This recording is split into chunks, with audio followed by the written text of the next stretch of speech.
Suscríbete a Venganza Perfecta. Nos encantaría saber desde qué parte del mundo nos acompañas. Cuéntanos en los comentarios. Ahora, sumerjámonos en la historia de hoy. Mi hijo me miró directamente a los ojos dentro del aeropuerto de Barajas en Madrid. Sonrió como si no pasara nada. Tomó mi cartera con el pasaporte para facilitar el paso por seguridad y luego desapareció entre la multitud. 30 segundos después, mi pase de abordar dejó de funcionar. Mi teléfono estaba bloqueado. Mis tarjetas de crédito estaban congeladas. Tenía 63 años, estaba solo en un país extranjero y finalmente comprendí que mi propio hijo lo había planeado todo. Uno nunca espera que la traición se sienta silenciosa. La gente imagina peleas a gritos o puñetazos contra la pared, pero la verdadera traición, por lo general, ocurre mientras extraños compran café, niños pequeños se persiguen por las terminales y alguien arrastra una maleta sobre el suelo pulido como si fuera un martes cualquiera. Así fue exactamente como sucedió. Me quedé allí, mirando el tablero de salidas, tratando de convencerme de que debía haber algún error. Debe haber un problema con su pase de abordar, señor, dijo amablemente el agente de Iberia. Lo escaneó de nuevo. Nada. Lo siento. Busqué mi teléfono para abrir el correo de confirmación. El reconocimiento facial no funcionó. Mi aplicación bancaria pedía una contraseña que nunca había memorizado porque Esteban había insistido en ayudarme a administrar todo después de que me jubilé. No hay problema, le había dicho en Coyoacán. Tú entiendes estas cosas mejor que yo. Es curioso cómo esas palabras resonaban en mi cabeza. Busqué en todos mis bolsillos. Ni cartera, ni portapasaportes, nada. Solo mis lentes para leer y el frasquito de pastillas para la artritis que siempre llevaba conmigo. Miré a mi alrededor. ¿Esteban? No hubo respuesta. Llamé más fuerte, Esteban. Las familias seguían caminando a mi alrededor. Nadie levantó la vista.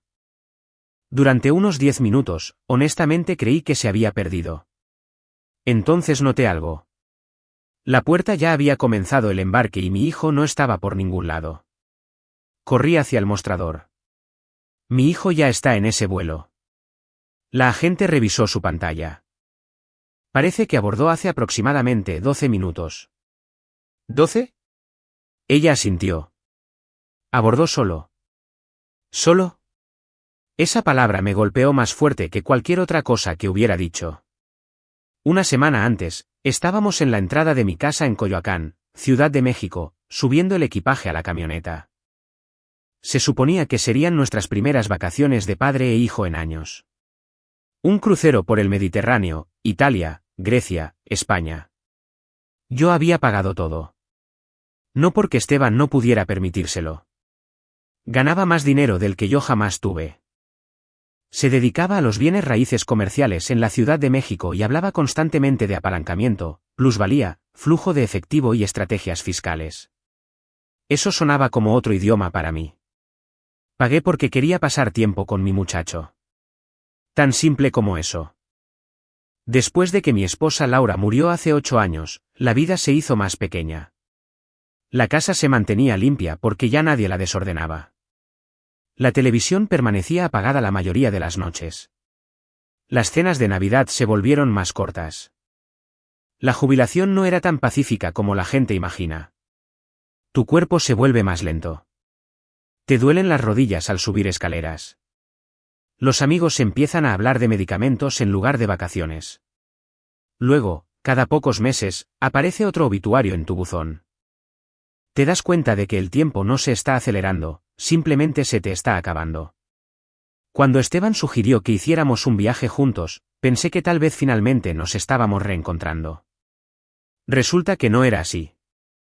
Mirando hacia atrás, las señales de advertencia comenzaron incluso antes de que llegáramos al Aeropuerto Internacional de la Ciudad de México.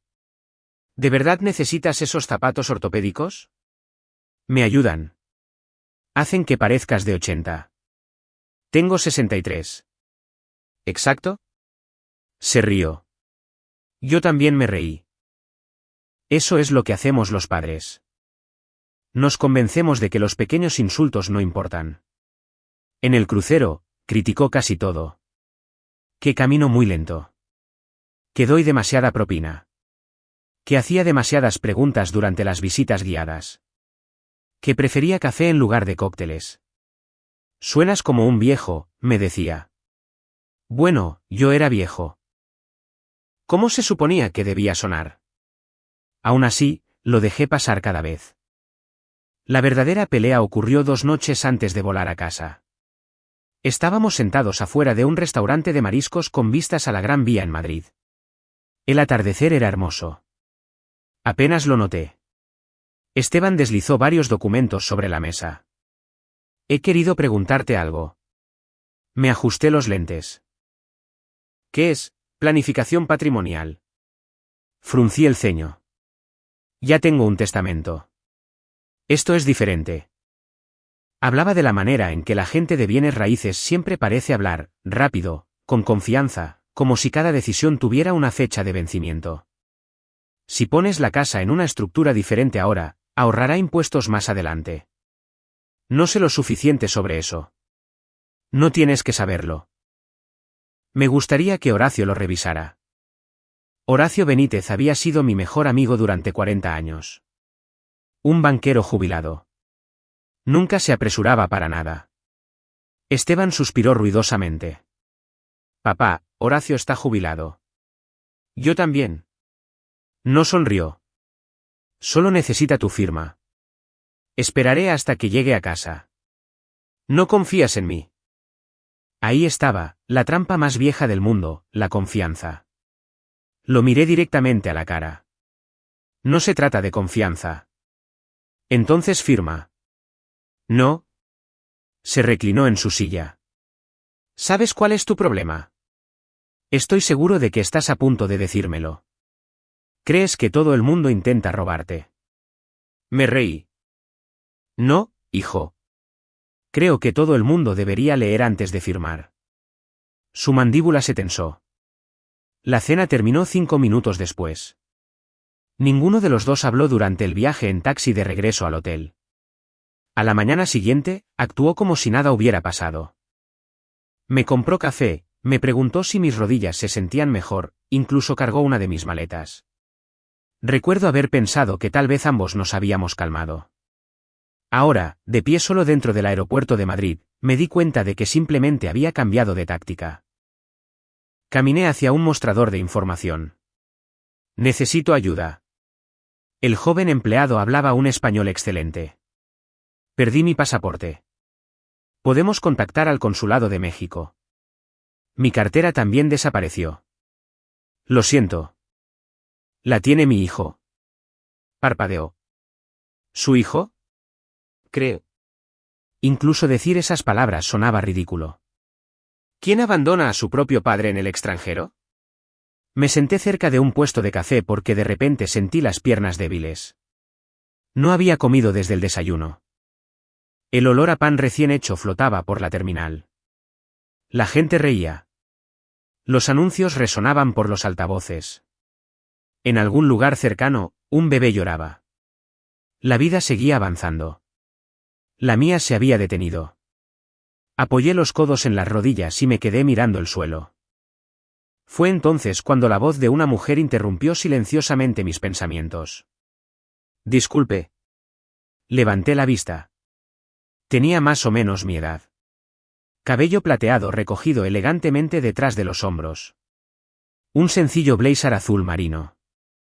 Sin joyas llamativas, excepto por un anillo de bodas que aún usaba a pesar de una viudez evidente. Su postura me recordó a los ejecutivos a los que les entregaba paquetes durante mis años en estafeta. Confiada sin tratar de demostrar nada. Se sentó a mi lado. Por favor, no haga preguntas, fruncí el ceño. ¿Qué? Me pasó el brazo suavemente por el mío. Solo finja que es mi esposo.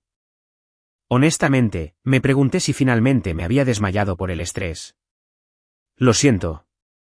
Mi chofer ya casi llega. Antes de que pudiera responder, 2 hombres con trajes caros caminaron hacia nosotros, escaneando el área de asientos. La mujer me sonrió cálidamente. Uno de los hombres hizo contacto visual. Ella apoyó su mano sobre la mía. Los dos hombres intercambiaron miradas de inmediato y se dieron la vuelta sin decir una palabra.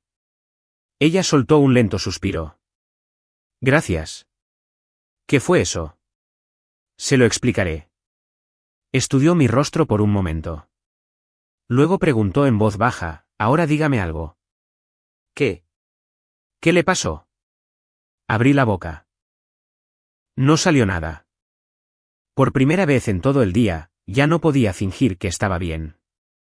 La mujer esperó sin presionarme. Eso ayudó. Hay momentos en que la amabilidad te hace hablar y momentos en que te hace callar porque temes que la primera frase honesta arrastre todo lo demás con ella. Yo estaba en un punto intermedio. Mi hijo me dejó aquí, dije finalmente. Su expresión no cambió, pero su mano se apretó ligeramente alrededor de la mía. Se llevó mi pasaporte. Mi cartera también. Canceló mi boleto a propósito. No sé cómo llamarlo de otra manera. Miró más allá de mí, hacia el tablero de salidas. ¿A dónde intenta ir? A la Ciudad de México. ¿Y su hijo? Probablemente a medio camino de regreso a casa para ahora. Solté una pequeña risa, pero salió seca y fea. La mujer me estudió por otro segundo, luego se puso de pie. Venga conmigo.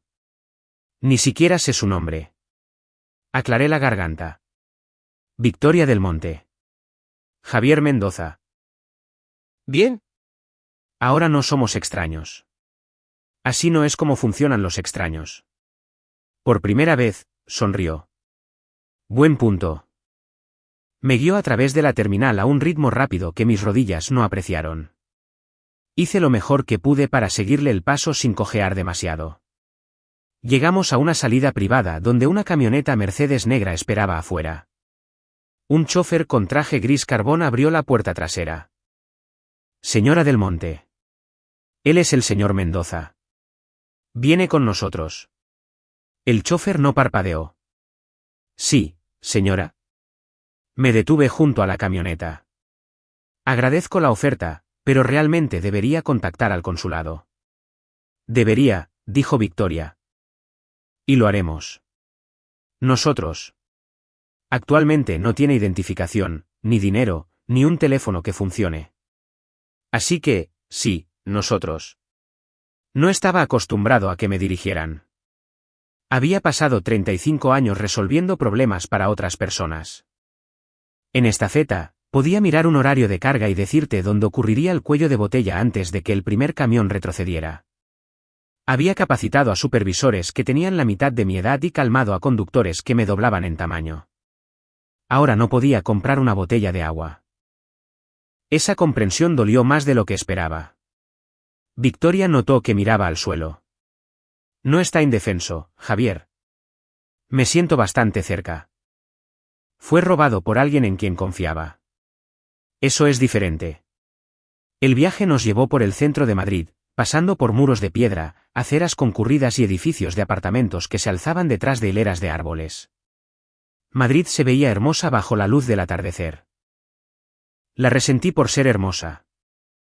La casa de Victoria se encontraba detrás de un muro blanco en una calle tranquila en el barrio de Salamanca. No era exactamente un palacio, pero estaba lo suficientemente cerca como para que me sintiera ridículo entrando con mis pantalones caqui arrugados y zapatos ortopédicos.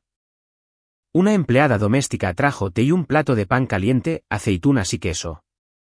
Comí demasiado rápido. Victoria fingió no darse cuenta. Una vez que disminuí la velocidad, llamó a alguien desde su oficina y organizó el contacto con el Consulado de México. Luego me entregó un teléfono de repuesto.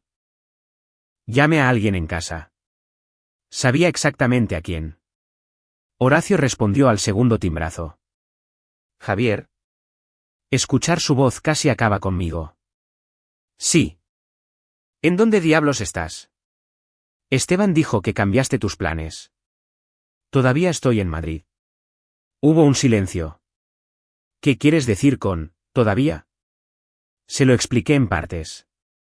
Horacio interrumpió solo una vez. ¿Se llevó tu pasaporte? Sí. Ese pequeño. Horacio. Iba a decir criminal. No, no ibas a decirlo. Estaba trabajando en ello. Eso casi me hizo sonreír. Le pedí que revisara mi casa y llamara a mi banco a primera hora de la mañana. Lo haré ahora, dijo. Allá es de tarde, y los banqueros solo cometen maldades antes del almuerzo. Especialmente los banqueros jubilados. Me dijo que me quedara donde estaba y que volviera a llamar cuando supiera más. Cuando colgué, Victoria me estaba observando. Buen amigo. El mejor que tengo. Entonces quizás su hijo no lo ha aislado tan completamente como él cree. Esa frase me molestó. ¿Por qué sigue hablando como si esto fuera planeado? Porque la gente impulsiva grita. Se van furiosos. No cancelan vuelos, congelan tarjetas y se llevan pasaportes sin pensar en el futuro. No quería que tuviera razón. Unos minutos más tarde, una mujer de unos 30 años entró con una computadora portátil y con el tipo de expresión que podría facturar por hora. Esta es mi hija, Graciela. Graciela me estrechó la mano, pero no se sentó. Mi madre dice que necesita ayuda legal. Necesito un pasaporte. Puede que necesite más que eso. Abrió la computadora portátil. ¿Sabe si su hijo tenía acceso a su correo electrónico? Sí. ¿Cuentas bancarias? Sí. ¿Cuentas de jubilación? Dudé. Algunas de ellas. Graciela miró a Victoria. Victoria me miró a mí. Nadie dijo nada por un momento. Graciela acercó una silla. Señor Mendoza, voy a hacerle preguntas directas. No es personal. A estas alturas, agradecería algo personal. Eso provocó una levísima sonrisa en la comisura de sus labios. Pasamos la siguiente hora reconstruyendo mi vida de memoria, nombres de bancos, tipos de cuentas, registros de propiedad, preguntas de seguridad, direcciones anteriores, el apellido de soltera de mi madre, la marca de mi primer coche. Me sentí menos como un hombre y más como una prueba. Graciela encontró la escritura de mi casa en línea, todavía a mi nombre. Esa fue la primera buena noticia. Luego encontró una hipoteca registrada presentada 3 meses antes. Se me revolvió el estómago. Eso no puede ser correcto. Graciela giró la pantalla hacia mí. El documento mostraba mi dirección, mi nombre y una firma que se parecía mucho a la mía. Una línea de crédito hipotecario por 8.640.000 pesos. Yo nunca saqué eso. ¿Firmó documentos patrimoniales recientemente?, preguntó Graciela. No en España. Antes de eso. Recordé a Esteban viniendo en marzo con una pila de papeles y una caja de donas glaseadas de la pastelería El Globo.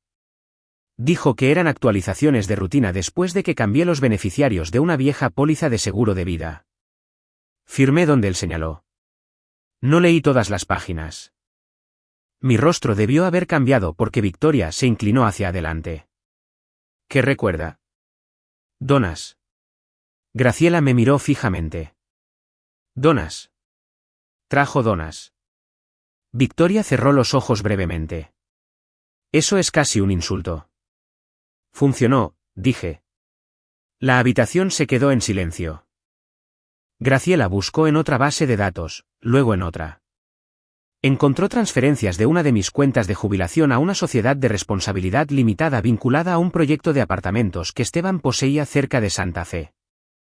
3.600.000 pesos, luego otro 1.350.000. Mis manos comenzaron a temblar. Las apreté contra mis rodillas. Le di permiso para ayudar a consolidar cuentas. ¿Le dio permiso para invertir el dinero?, preguntó Graciela. No. ¿Autorizó préstamos personales? No. ¿Firmó un poder notarial general? No lo sé. Esa fue la peor respuesta. No un no. No un sí. Un no lo sé. Había pasado toda mi vida laboral revisando etiquetas, rastreando números y corrigiendo los errores de otras personas.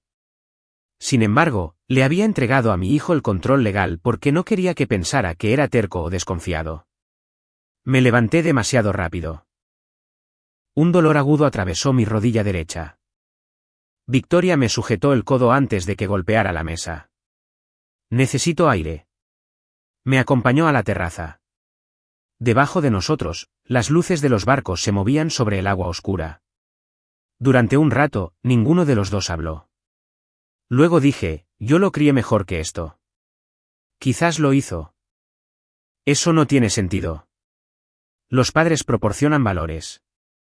Los hijos aún así toman decisiones. Me froté ambas manos sobre la cara. Es mi único hijo. No puedo destruirlo.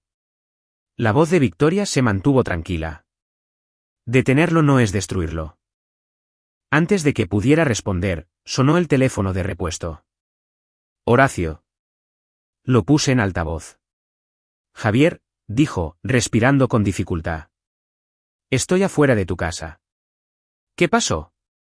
Hay un cerrajero aquí. Se me heló el pecho. Horacio continuó, y Esteban está en la entrada de tu casa diciéndole a todo el mundo que ya no eres capaz de manejar tus propios asuntos. Apenas dormí esa noche. No por la diferencia horaria, sino porque cada vez que cerraba los ojos, imaginaba a Esteban en la entrada de mi casa, diciéndoles a los vecinos que no era capaz de manejar mi propia vida. Eso dolió más que perder el dinero. Si alguien te roba tus ahorros, te quita tu futuro. Si convencen a la gente de que has perdido la razón, te quitan tu dignidad. A los 63 años, la dignidad es más difícil de reemplazar. A la mañana siguiente, Graciela ya estaba sentada en la mesa del comedor con 3 computadoras portátiles abiertas. Victoria leía correos electrónicos mientras tomaba café. Me deslizó una taza. ¿Negro? Horacio dijo que así lo tomas. La miré. ¿Llamaste a Horacio? Él me llamó a mí. Ni siquiera tengo tu número de teléfono. ¿Él lo encontró? Eso sonaba exactamente como Horacio. Graciela no levantó la vista. El consulado tendrá listo su pasaporte de emergencia esta tarde. ¿Eso es rápido? Victoria se encogió de hombros. Hice algunas llamadas. Había dejado de preguntar a quién conocía exactamente. Cada respuesta solo me hacía darme cuenta de lo diferentes que eran nuestros mundos. Aún así, a pesar de la hermosa casa y el café caro, no podía dejar de pensar en mi hogar, mi casa, los macizos de flores de Laura, el viejo fresno que habíamos plantado el año en que Esteban comenzó el jardín de niños. De repente recordé las marcas de lápiz dentro del armario del pasillo donde medíamos la altura de Esteban en cada cumpleaños.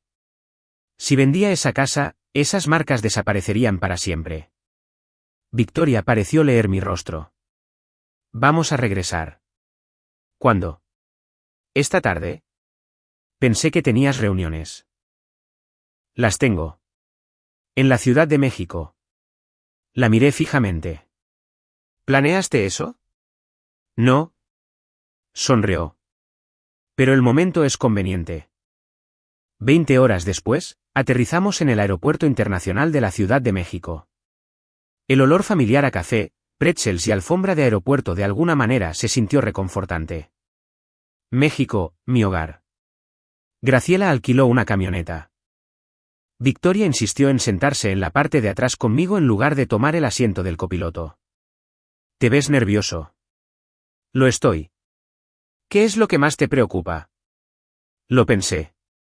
Que Esteban parezca aliviado en lugar de culpable. Victoria asintió lentamente. A veces, eso es exactamente lo que sucede. El viaje desde el aeropuerto hasta Coyoacán se sintió más largo que nunca. Pasaron campos, gasolineras, paradas de camiones, iglesias con campanarios blancos. Todo se veía exactamente igual. Yo no. Cuando llegamos a mi vecindario, el sol se estaba poniendo. No me había dado cuenta de cuánto extrañaba el lugar hasta que vi a la señora Domínguez regando sus rosas al otro lado de la calle. Vio mi camioneta.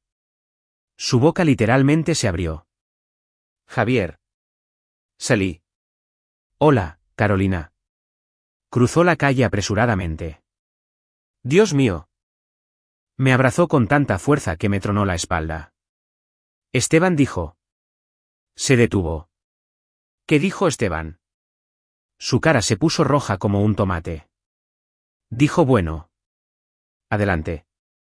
Dijo que estabas teniendo problemas de memoria. Cerré los ojos. Por supuesto que lo hizo. Dijo que los médicos en Europa te iban a retener más tiempo. Horacio salió de mi garaje antes de que pudiera responder. Se veía exactamente como siempre, pantalones cortos caqui, camisa polo fajada demasiado pulcramente, lentes para leer colgando de su cuello. Me envolvió en un abrazo. Debería darle a tu hijo una paliza que no olvide. Lo sé. No lo haré. Lo sé, pero disfrutaría pensándolo. Eso sonaba más como Horacio. Me entregó discretamente una carpeta. He estado ocupado. Dentro había copias de registros del condado, escrituras hipotecarias, transferencias de propiedad, avisos bancarios. Cuanto más miraba, peor me sentía. Horacio señaló hacia la entrada de la casa. Tu casa sigue siendo tuya. Asentí. Por ahora. Graciela extendió todo sobre la mesa de mi cocina. La cocina todavía olía débilmente a las velas de canela de Laura. Casi esperaba que ella entrara cargando las compras. En cambio, había documentos legales. Graciela se ajustó los lentes. Señor Mendoza. Javier. Javier. Tocó una página. Esto no es solo abuso financiero. ¿Qué es? Su hijo le hizo firmar un poder notarial general para pleitos y cobranzas y actos de dominio. Me froté la frente. Recuerdo haber firmado algo. Le dijo que era planificación patrimonial. Sí. Ella asintió. Omitió un detalle importante. ¿Cuál? Entró en vigor de inmediato. Miré a Horacio. Entonces, Esteban obtuvo legalmente la autoridad para administrar casi todas sus decisiones financieras. ¿Entonces nada de esto es ilegal?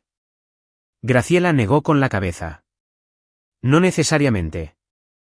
La esperanza desapareció casi al instante. Continuó, un poder notarial crea una responsabilidad. Fruncí el ceño. Debe actuar en su mejor interés. Horacio sonrió. Esa es la parte que tu muchacho olvidó. Graciela abrió otro archivo. Hemos rastreado varias transferencias. Resaltó las fechas. Fondos de jubilación, crédito hipotecario, valores en efectivo de seguros. Luego abrió otro documento, una sociedad de responsabilidad limitada, Desarrollos Horizonte Mendoza. Gerente, Esteban Mendoza. El dinero no había desaparecido. Había financiado uno de los desarrollos comerciales de Esteban. ¿Qué es este edificio? Graciela hizo zoom. Un proyecto de uso mixto en Santa Fe. Horacio soltó una carcajada. No porque fuera gracioso, sino porque era increíble. Conozco ese proyecto. ¿En serio? El financiamiento se está derrumbando. Graciela levantó la vista. ¿Qué?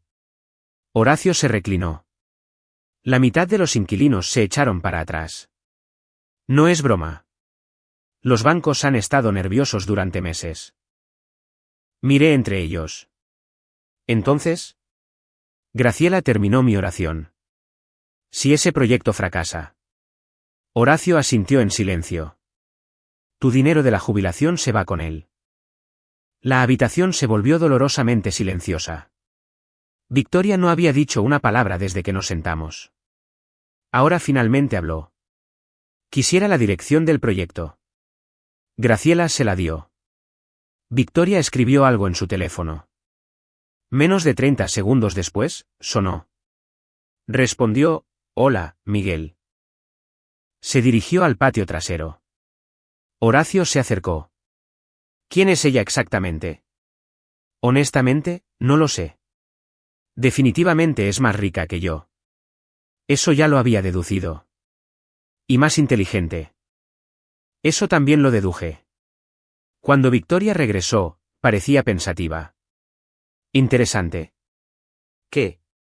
Mi empresa ha estado revisando esa propiedad. Horacio parpadeó. ¿Qué? Graciela pareció sorprendida. Nunca mencionaste eso. No era importante. Se volvió hacia mí. Hasta ahora. ¿Qué significa eso? Significa que ya conozco a los prestamistas de Esteban. Fruncí el ceño. Y están preocupados por el flujo de efectivo. Se cruzó de brazos. Tu hijo no es tan exitoso como quiere que todos crean. Eso explicaba algo. Los relojes caros, la camioneta de lujo, la membresía del club de campo, la presión constante para refinanciar mi casa. No era solo codicia. Era pánico. Mi teléfono vibró. Un número desconocido de la Ciudad de México. Contesté. Hola. Silencio. Luego Esteban. ¿Entonces? No respondí. Escuché que llegaste a casa. Así es. Deberías haber llamado. Cancelaste mi boleto. Exageraste. De hecho, me reí. ¿Exageré? Solo necesitaba tiempo. Necesitabas mi jubilación. No empieces. Vaciaste mis cuentas. Son inversiones. Son mías. Bajó la voz. Papá, ¿y si cooperas? Ahí estaba. ¿Qué? La verdadera razón por la que llamaste. Suspiró. El proyecto es temporal. He escuchado, temporal, antes. ¿Puedo arreglar esto? Tuviste tu oportunidad. Su voz se endureció. Si peleas conmigo, yo. ¿Qué? Perderás todo. Miré por la ventana de la cocina. Victoria estaba de pie, observándome en silencio, sin interferir, solo escuchando. Hablé con calma. No, Esteban. Yo ya lo perdí todo. Luego colgué. Durante varios segundos, nadie dijo nada. Finalmente, Horacio rompió el silencio. He esperado 20 años para oírte colgarle. Sonreí a pesar de mí mismo. Yo también. La computadora portátil de Graciela emitió un sonido. Miró hacia abajo, luego frunció el ceño. Creo que tenemos algo. ¿Qué? Lentamente giró la pantalla hacia nosotros. Hay negociaciones activas que involucran el proyecto de Esteban. Victoria lo miró, luego me miró a mí. Están negociando con Logística Global del Monte. Parpadeé. ¿Tu empresa? Ella asintió. No planeaba comprarlo. Hizo una pausa. ¿Pero ahora? Una lenta sonrisa cruzó su rostro. Me gustaría mucho ver exactamente cuán honesto ha sido tu hijo con sus inversionistas. La mañana después de que Esteban llamó, desperté en mi propia cama por primera vez en casi 2 semanas. Normalmente, despertar en casa me traía paz. No esa mañana. Miré el techo, escuchando el zumbido familiar del aire acondicionado y los pájaros afuera de la ventana de mi habitación. Todo se veía exactamente como Laura y yo lo habíamos dejado. Su edredón favorito todavía cubría la cama. El pequeño radio reloj que ella había insistido en conservar durante 20 años todavía estaba en su mesita de noche. Pero la sensación había cambiado. Por primera vez desde que ella murió, mi hogar ya no se sentía incuestionablemente seguro. Hice café como siempre. 2 cucharadas, una taza, sin azúcar. Mientras estaba junto a la ventana de la cocina, noté algo extraño. Una camioneta negra se había estacionado al otro lado de la calle. 5 minutos después, se fue. Horacio entró por la puerta trasera sin tocar, con una caja de panadería blanca. Traje donas. Me reí. ¿En serio? Pensé que debíamos reemplazar el mal recuerdo. Abrió la caja. Pastelería El Globo. Orejas, chocolatines. La misma panadería de la que Esteban había traído donas el día que me convenció de firmar esos documentos. Horacio levantó una. Lee todo antes de aceptar pasteles gratis. Creo que es un excelente consejo legal. Por primera vez en días, ambos reímos hasta que nos dolieron los costados. No borró nada, pero me recordó que todavía era capaz de reír. Eso importaba. Alrededor de las 9, Graciela llegó con otra pila de archivos. Victoria la siguió unos minutos después con café de una pequeña cafetería del centro. No sabía si preferías una cadena o algo local. Local, respondí. ¿Siempre? Ella sonrió. Esperaba que dijeras eso. Nos reunimos alrededor de la mesa de mi comedor, la misma mesa donde Laura había organizado las cenas de Navidad durante casi 30 años. Ahora parecía un despacho de abogados, carpetas, mapas de propiedades, estados financieros, correspondencia bancaria. Graciela señaló una línea de tiempo que había creado. Estamos construyendo 2 casos, 2 civiles y potencialmente uno penal. Me sentí incómodo. No quiero enviar a mi hijo a la cárcel. Nadie respondió de inmediato. Finalmente, Victoria habló. Javier, esa no es tu decisión. Siento que lo es. Tú no creaste la situación. Yo lo crié. Criaste a un niño pequeño. Hizo una pausa. El hombre que toma estas decisiones tiene 36 años. Me froté las sienes. Sigo preguntándome en qué me equivoqué. Horacio se reclinó. ¿Quieres mi opinión honesta? Asentí. No te equivocaste. Aclaré la garganta. Debo haberlo hecho. Lo amaste después de que Laura murió. ¿Lo hice? Lo malcriaste a veces. Lo sé. También trabajaste horas extras, entrenaste su equipo de béisbol, pagaste el TEC de Monterrey, lo ayudaste con su primer apartamento. Se encogió de hombros. En algún momento, la responsabilidad cambia de dirección. Me quedé en silencio. Parte de mí quería que Horacio estuviera equivocado, porque si tenía razón, entonces no había ningún error de crianza oculto que pudiera arreglar. Solo existía la realidad. Graciela se aclaró la garganta. Hablé con un especialista en abuso financiero a personas mayores esta mañana. Levanté la vista. ¿Han visto esto antes? ¿En serio? Más a menudo de lo que piensas. Eso me sorprendió. Continuó, los hijos adultos a veces convencen a los padres mayores de que los están ayudando con las finanzas. Obtienen autoridad legal. Aíslan al padre. Desvían lentamente los activos. Nada de eso sonaba dramático. Eso lo hacía más aterrador. Graciela no describía monstruos. Describía a personas comunes tomando decisiones terribles, como Esteban. Alrededor de la hora del almuerzo, mi teléfono vibró de nuevo. Marisol, mi nuera. Miré la pantalla. Victoria se dio cuenta. ¿Quién es Marisol? La esposa de Esteban. ¿Contesta? Salí al patio trasero. Hola. Su voz sonaba agotada. Javier. Sí. Lo siento mucho. ¿Por qué? Por todo. Comenzó a llorar. Yo no sabía. ¿Qué no sabías? Sabía que Esteban estaba pidiendo dinero prestado, pero... No de mí. No. Sollozó. Me dijo que habías invertido voluntariamente. No lo hice. Eso lo deduje. Bajó la voz. Ha estado durmiendo quizás 3 horas por noche. No me importa. Lo sé, pero creo que deberías saber por qué. Me quedé en silencio. El proyecto de Santa Fe está fracasando. He oído. Pidió préstamos contra todo. Pidió préstamos contra mí. Lo sé. Dudó. Encontré correos electrónicos. ¿De qué tipo? Cambió fechas. Mi corazón dio un vuelco. ¿Fechas, documentos? Tomó otra respiración temblorosa. Creo que alteró el papeleo después de que firmaste. Eso era diferente. Muy diferente. Un poder notarial podría explicar el movimiento de dinero. Cambiar documentos legales después cruzaba otra línea. ¿Puedes probarlo?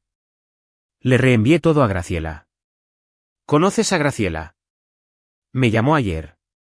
Sonreí a pesar de mí mismo. Por supuesto que lo había hecho. Graciela no parecía el tipo de abogada que esperaba a que la gente ofreciera pruebas voluntariamente.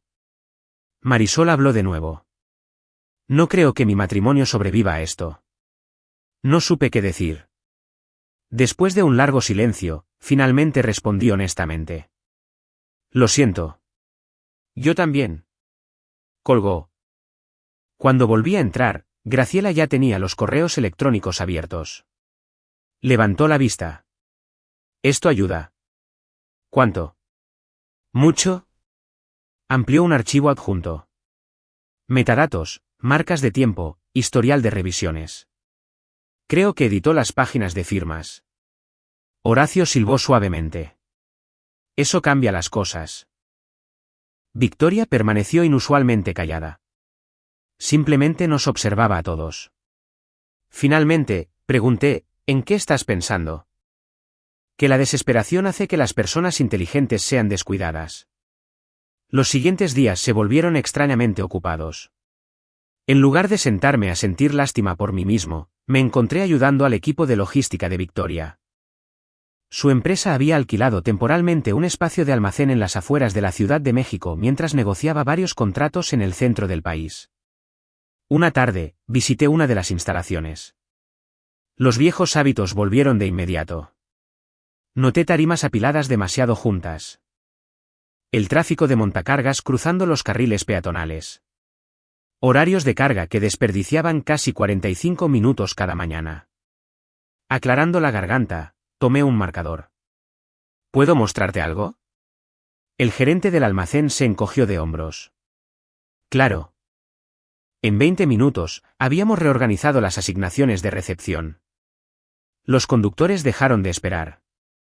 La congestión en los muelles desapareció. Un supervisor más joven me miró fijamente. ¿Cómo vio eso tan rápido? Sonreí. Yo cargaba camiones antes de que tú nacieras. Victoria llegó una hora después. El gerente del almacén prácticamente la persiguió. ¿Quién es este tipo? Ella me miró. Mi amigo. Deberías contratarlo. Estoy jubilado, me reí. Jubilado no significa inútil. Esa frase se me quedó grabada. Durante años, había creído en silencio que envejecer significaba volverse menos valioso. De pie dentro de ese almacén, viendo a los trabajadores más jóvenes escuchar de verdad, me di cuenta de que la experiencia todavía contaba. Solo necesitabas a alguien dispuesto a notarlo. Esa noche, Victoria y yo nos sentamos en mi patio trasero viendo el atardecer. Ninguno de los dos habló mucho. Finalmente, ella preguntó, ¿o cómo te sientes? ¿Cansado? Me refería emocionalmente. Sonreí. Lo sé. Pensé por un momento. Todavía extraño a mi hijo. Ella asintió. Te creo. No extraño en quién se ha convertido. No, extraño al niño pequeño que solía quedarse dormido en el asiento trasero después de la práctica de béisbol. Victoria miró hacia el jardín. Mi esposo solía decir, el duelo no es solo por la muerte. ¿Qué quería decir? Lloras por personas que todavía están vivas.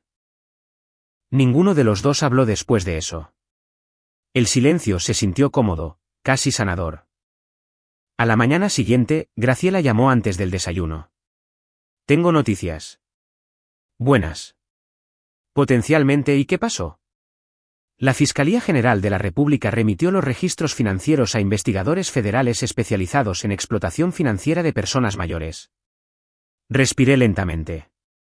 Entonces, esto es oficialmente más grande que una disputa familiar. Al otro lado de la cocina, Victoria dejó su café en silencio. Me miró a los ojos. Ninguno de los dos sonrió. Ambos entendimos lo mismo. A partir de este momento, no habría forma de volver a unir a la familia Mendoza como solía ser. Para cuando llegó octubre, había dejado de despertarme cada mañana esperando que mi vida volviera a ser como antes. No iba a suceder. Algunas pérdidas no sanan desapareciendo. Sanan porque aprendes a llevarlas de manera diferente.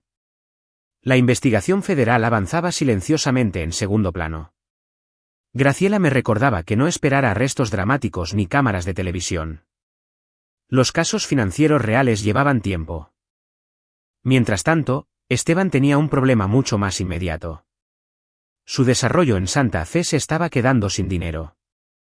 El banco había programado una presentación final para inversionistas en un hotel del centro de la Ciudad de México. Si conseguía una última ronda de financiamiento, el proyecto podría sobrevivir. Si no, todo lo que había construido comenzaría a desmoronarse. Victoria recibió una invitación porque Logística Global del Monte había expresado interés meses antes en arrendar espacio de almacén y oficinas conectado al proyecto. Originalmente, había planeado enviar a uno de sus vicepresidentes. En cambio, me miró durante el desayuno. ¿Te gustaría venir? Dejé mi café. ¿Yo? Eres parte de esto. No quiero venganza. Lo sé. No quiero humillar a mi hijo. No lo harás. Sonrió suavemente. Él mismo lo hará si sigue mintiendo. La sala de conferencias en el Hilton México City Reforma tenía vistas al Paseo de la Reforma. Había pasado por el hotel docenas de veces a lo largo de los años, pero nunca había estado dentro. Todo parecía pulido. Paredes de cristal, flores frescas, estaciones de café, trajes caros. Desarrolladores, banqueros, abogados e inversionistas se daban la mano mientras fingían no juzgarse unos a otros.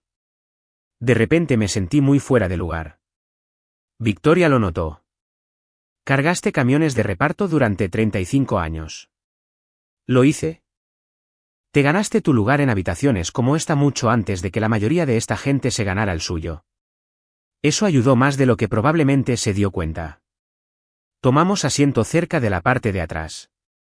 Graciela se sentó a nuestro lado con 2 carpetas ordenadas. Horacio también vino, aunque técnicamente no tenía ninguna razón para estar allí. Quería ver, admitió. Me lo imaginaba. Y alguien tiene que asegurarse de que no te disculpes con tu hijo a mitad de camino. No pensaba hacerlo. Bien. Solo estaba seguro en un 50%. Él asintió. Lo sé. La presentación comenzó exactamente a las 10. Entonces Esteban subió al escenario. Por un segundo, no lo reconocí. Había perdido peso, demasiado. Círculos oscuros colgaban debajo de sus ojos. Su caro traje azul marino le quedaba ligeramente holgado en los hombros. El estrés lo había envejecido. Una parte de mí odiaba ver eso. Otra parte recordó estar sentado solo en el aeropuerto de Madrid sin pasaporte, sin dinero y sin idea de si siquiera llegaría a casa. La compasión tiene límites. Esteban comenzó con confianza. Damas y caballeros, durante 30 minutos, presentó proyecciones de ocupación, pronósticos de ingresos y planes de expansión. Si no hubiera sabido la verdad, podría haber creído cada palabra. La audiencia hizo preguntas educadas. Los bancos asintieron. Los inversionistas tomaron notas. Todo parecía ir a su favor. Entonces un banquero levantó la mano. Señor Mendoza. Sí. Recientemente hemos recibido información financiera actualizada. Esteban sonrió. Estoy feliz de aclarar cualquier cosa. Estoy seguro de que lo está. El banquero miró hacia Victoria. Nuestro comité de arrendamiento también ha recibido documentación independiente. La sonrisa de Esteban se debilitó. ¿Qué documentación? Graciela se levantó en silencio. Todas las cabezas se volvieron hacia ella. Mi nombre es Graciela del Monte. Se presentó como asesora legal corporativa de Logística Global del Monte. He estado revisando los materiales de debida diligencia proporcionados a los posibles inversionistas. Hizo una pausa. Encontramos varias discrepancias. La habitación se volvió notablemente más silenciosa. Graciela nunca levantó la voz. No lo necesitaba. Proyectó documentos escaneados en la pantalla grande. Firmas originales, firmas revisadas, fechas diferentes, metadatos, registros de correo electrónico. Todo apareció lado a lado. Incluso yo podía entenderlo. Un inversionista frunció el ceño. Esos no son los mismos archivos. No, respondió Graciela. No lo son. Otro abogado se inclinó hacia adelante. Señor Mendoza, ¿puede explicar estas alteraciones? Esteban miró directamente a Graciela, luego a Victoria, y finalmente a mí. Su rostro se puso pálido. Papá. No respondí. Parecía casi aliviado de verme, como si de alguna manera todavía pudiera rescatarlo. El banquero principal hizo otra pregunta. ¿Utilizó activos controlados bajo poder notarial para asegurar el financiamiento del proyecto? Esteban dudó. Esas eran inversiones familiares. Graciela deslizó tranquilamente otra carpeta sobre la mesa. Eran activos de jubilación pertenecientes al señor Javier Mendoza. Silencio. El banquero abrió la carpeta. Su expresión cambió casi de inmediato. Otro inversionista cerró silenciosamente su cuaderno. Uno por uno, la gente dejó de tomar notas. Ese sonido, el suave clic de los cuadernos al cerrarse, resonó más fuerte que cualquier grito. La respiración de Esteban se aceleró notablemente. No lo entienden. Un desarrollador lo interrumpió.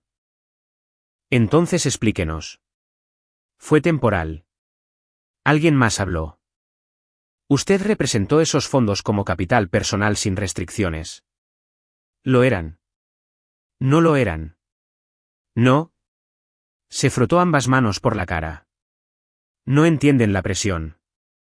Nadie respondió. La presión no era una defensa legal. En ese momento, la puerta de la sala de conferencias se abrió de nuevo. Marisol entró. No sabía que vendría. Tampoco Esteban. La miró fijamente. ¿Qué estás haciendo? Caminó tranquilamente hacia el frente de la sala con un solo sobre. Se veía agotada, pero extrañamente en paz. Le entregó el sobre al abogado principal que representaba a los prestamistas. Creo que esto pertenece con el resto. Esteban susurró, Marisol. Ella lo miró por un largo momento.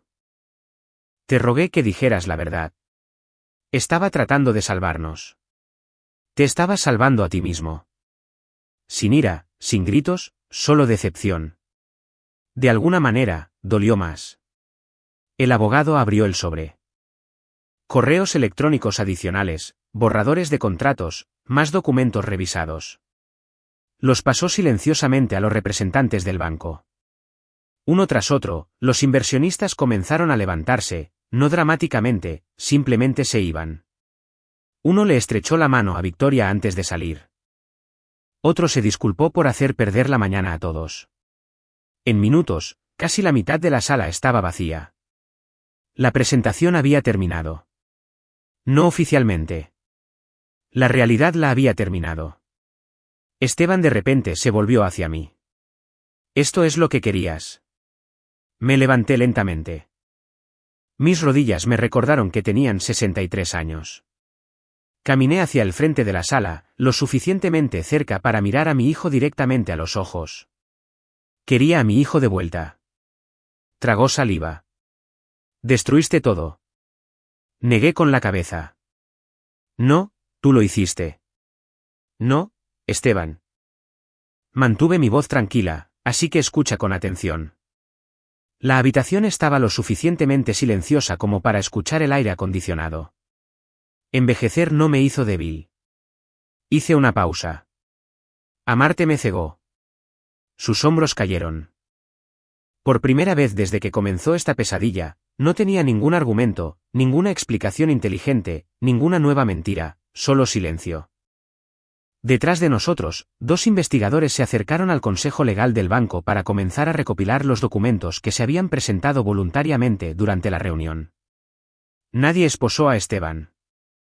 No se desarrolló ninguna escena dramática. En cambio, el proceso que determinaría la responsabilidad había comenzado en silencio.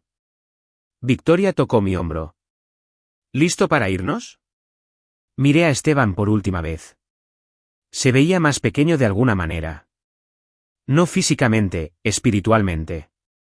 Me di cuenta de algo entonces.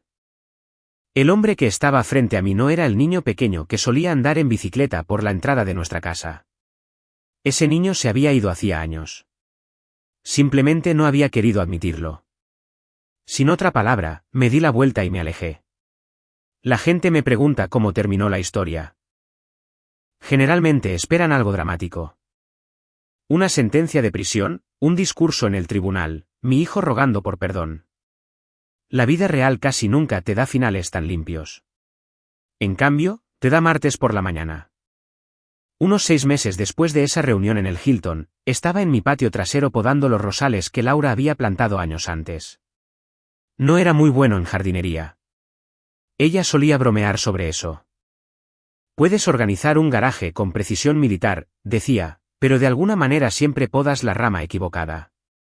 No estaba equivocada. Sonreí para mis adentros y corté cuidadosamente otro tallo. Sonó el teléfono. Era Graciela. Buenos días, Javier. Buenos días. Pensé que te gustaría una actualización. He estado esperando.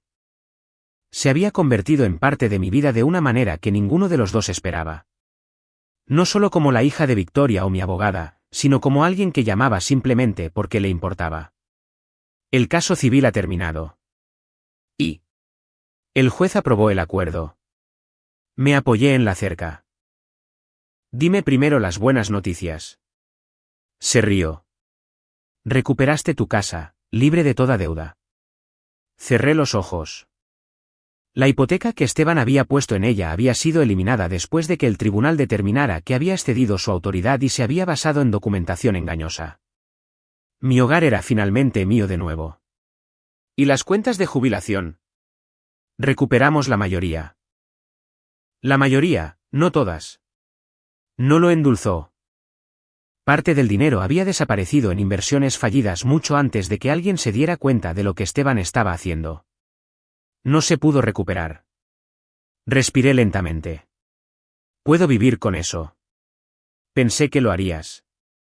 ¿Y Esteban? Hubo una pausa.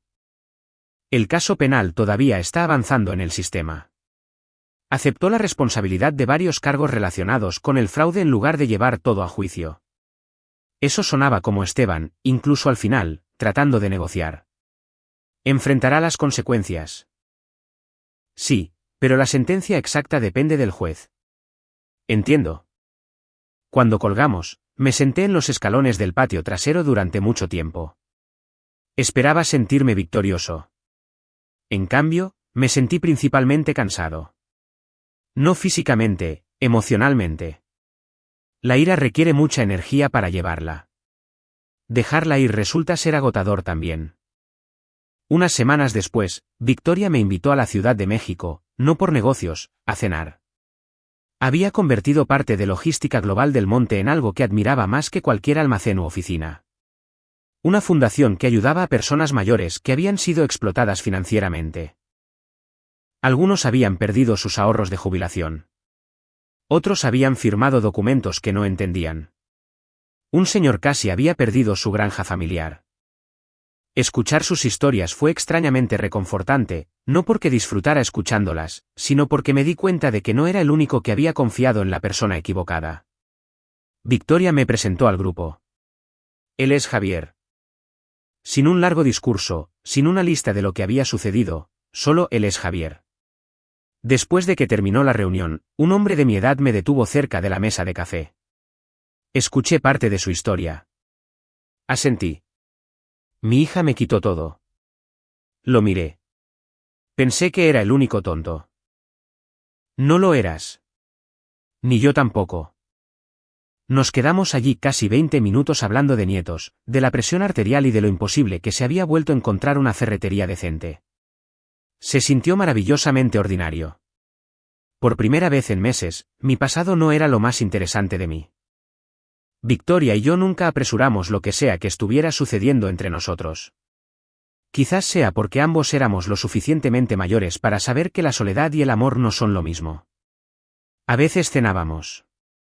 A veces pasábamos una tarde paseando por el Museo de Antropología o el centro de Coyoacán. A veces simplemente nos sentábamos en mi porche a tomar café. El silencio se vuelve más fácil cuando estás con la persona adecuada. Una noche, ella miró hacia el jardín de Laura. ¿Todavía hablas de ella? Siempre lo haré. Espero que lo hagas. La miré. ¿Eso no te molesta? Sonrió suavemente. Mi esposo falleció hace 11 años. Sacó una fotografía descolorida de su bolso. Yo todavía hablo de él. Ambos reímos. Envejecer te enseña algo que la gente más joven a menudo no entiende. El amor no reemplaza al amor. Tu corazón simplemente, de alguna manera, hace espacio. Vi a Esteban solo una vez más. Su abogado preguntó si estaría dispuesto a reunirme con él antes de la sentencia. Casi dije que no. Luego recordé algo que mi padre solía decirme: nunca evites una conversación que pasarás años reviviendo. Así que fui. La reunión duró menos de 15 minutos. Se veía más delgado que antes. Sin reloj caro, sin traje a medida, solo una camisa azul lisa y ojos cansados. Miró la mesa.